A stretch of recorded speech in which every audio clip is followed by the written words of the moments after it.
ጠባቂውን አልበም በለቀቀበት ተመሳሳይ ሰዓት አብይ ያደረጉት ንግግር እያነጋገረ ነው። በኢትዮጵያ ታሪክ ውስጥ በስራዎቹ ተወዳጅነትን በማትረፍ ግንባር ቀደም የሆነው ድምፃዊ ቴዎድሮስ ካሳሁን ወይም ቴዲ አፍሮ ዛሬ ሚያዝያ 8 2018 ዓ.ም ከቀኑ 8 ሰዓት ላይ 18 ዘፈኖችን ያካተተውን የሙዚቃ አልበም በራሱ የዩቲዩብ ቻናል ለቋል። ዘፈኖቹም የቴዲን ማንነትና አቅም የሚገልጹ ሲሆኑ ብልጽግናን ያስፈራውና ለተገፉ ወገኖች ድምፅ የሆነበት ሙዚቃም በዚህ አልበም ውስጥ ተካቷል። በተለይ ጀንበርና የአዞምባ የተሰኙት ሙዚቃዎቹ የኢትዮጵያን ወቅታዊ ሁኔታ የሚገልጹና የብልጽግናን መንገድ የሚነቅፉ ናቸው። የአዞምባ የተሰኘው ሙዚቃ ደግሞ ከዘፈኑም ባለፈ በጽሁፍ በሰፈረው መልእክት የዘፈኑ መታሰቢያነት በማንነታቸው በግፍ ለተገደሉትና ከቀያቸው ለተፈናቀሉ ሁሉ መታሰቢያ ይሁንልኝ ብሎታል። የሙዚቃውን የመግቢያ ማጀቢያ ሙዚቃም የህፃናትን የዋይታና የሰቆቃ ድምፅ አድርጎ የተሰራውን ግፍ አስታውሷል። ስሙኝ አቤት ይላል ወይ ሰው ሹም ዳኛ ጆሮ ካለዋ ሰው በዋዛ መች ይቀራል ፈሶ ያዞ እምባ ቢባል የኔ ለቅሶ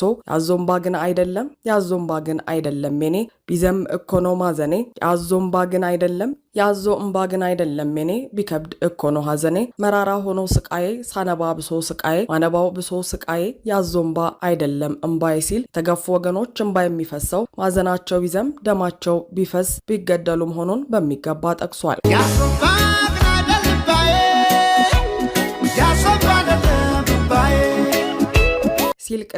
ሲልቅሪልኝ ሲል ልቤ ከነብሱ ወግድ ሂድልኝ ነው እንዴ ሰው መልሱ ሲልም ገላጋይ በሌለበት ገዳይ በበረከተበት የሞቱ ንጹሐንን ሞት በሚገባ ገልጾታል። በኡታ ኢያሪኮ ፈርሶ ያዞ እምባዬ ግን አይደል እስኪዳኝ በራማ እምባ ፈሶ ከዘመን ጋር ገጥሞ እጣዬ ሳያሳር ይፈሳል እምባዬ ሲልም አዝማቹን እየደጋገመ አገዛዙ በእምባ እንደሚወድቅ አጽንኦት የሰጠበትን ስንኝ ቋጥሯል። የኢያሪኮ ግፍ በራማ በፈሰሰ እምባና በተሰጠ ዳኝነት ምላሽ እንዳገኘ ሁሉ በኢትዮጵያ ለተፈጠረው እልቂት ብልጽግና የእንባ ምላሽ እንደሚያገኝ ነው ቴዲ የጠቆመው። ስምምነ በሚለው የጉራጊኛ የምትባለው ዜማው ደግሞ ወድላ አይደለም ወይ ዓለም ተበታትነን መሆን እስኪያቅተን አገር እስከ መቼ ድረስ ተለያይቶ ኑሮ አንድ ኢትዮጵያ ልንሆን ዘንድሮ ተበትነን ብናይ ረብ የለን እንደ ብናኝ ከዘር ርቀን ብናይ አንድነን የማንለያይ ሲል የተለመደ ኢትዮጵያዊነት ስብከቱን የአንድነት ምኞቱን በሙዚቃው ኳሽቶ አቅርበዋል። ደስጣል በሚለው ዘፈኑ ደግሞ ሀገር የሞተበት የት ያለቅሳል ሄዶ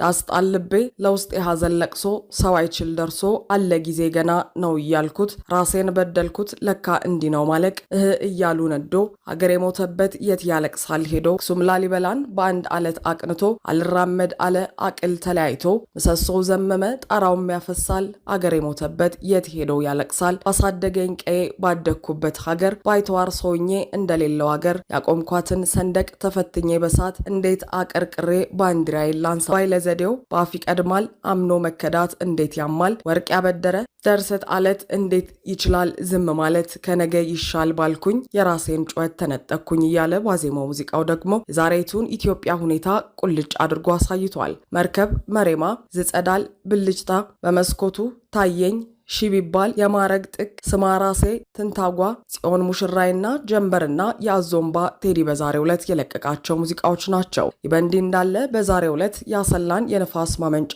ላስመርቅ ነው በሚል ወደ አሰላ ያመሩት አብይ አህመድ ያደረጉትን ንግግር በመንግስት ሚዲያዎች የዩቲዩብ ቻናል የቴዲ አልበም ይለቀቅበታል በተባለበት ሰዓት ለቀዋል። ሆኖም ወትሮም የእርሳቸውን ንግግር የማይሰማው የኢትዮጵያ ሕዝብ የቴዲን የ5 ደቂቃ ዘፈኖች በደቂቃዎች ውስጥ ብቻ በመቶ ሺዎች ሆኖ እየተመለከተ ነበር። ብልጽግና መግለጫው በቴሌቪዥን እንዳይሰጥ ቢከለክልም ህዝቡ ግን ለአርቲስቱ ያለውን ፍቅር ምንም እንደማያቆሙ አሳይቷል። ሆኖም አብይ በአሰላው ንግግራቸው ብዙዎችን በጩኸት አይናጋም ሲሉም የኢትዮጵያን ብሶትና እንባ ተራ ጩኸት ነው እያሉ መቀጠላቸውን አሳይተዋል። ምናልባትም በእያንዳንዱ ሁኔታ ውስጥ ብሽሽቅን የሚመርጡት አብይ ይህ ንግግራቸው ከቴዲ አልበም ጋር በተመሳሳይ ሰዓት እንዲለቀቅ ከማድረጋቸው ባለፈ ምናልባትም ዘፈኖቹን ተራ ጩኸት ሲሉ ሳይገልጹ እንዳልቀሩ ተገምቷል። አክለውም ብልጽግናን ያቆምኩት በደም ስለሆነ ትናንሽ ድምጾች አያውኩኝም ሲሉ በኢትዮጵያውያን ደም ስላቆሙት ስልጣን ተናግረዋል።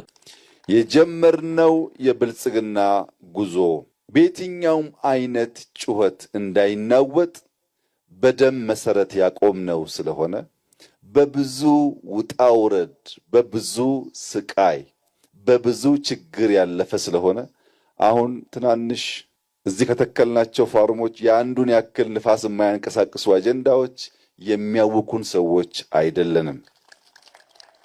ሙሉ ልብ በሙሉ አቅም ስራችንን እንሰራለን።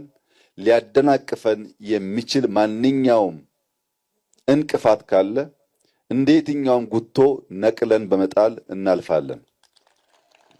ለዚህ ደግሞ ብቃት እንዳለን በተደጋጋሚ ስላሳየን ከዚህ በኋላም የሚሞከሩ ሙከራዎች ካሉ በዚያው መንገድ የሚቀጥል ይሆናል። Hey everyone, check out this amazing rocking chair from Temu. Just sit back, chill down and enjoy the gentle rock.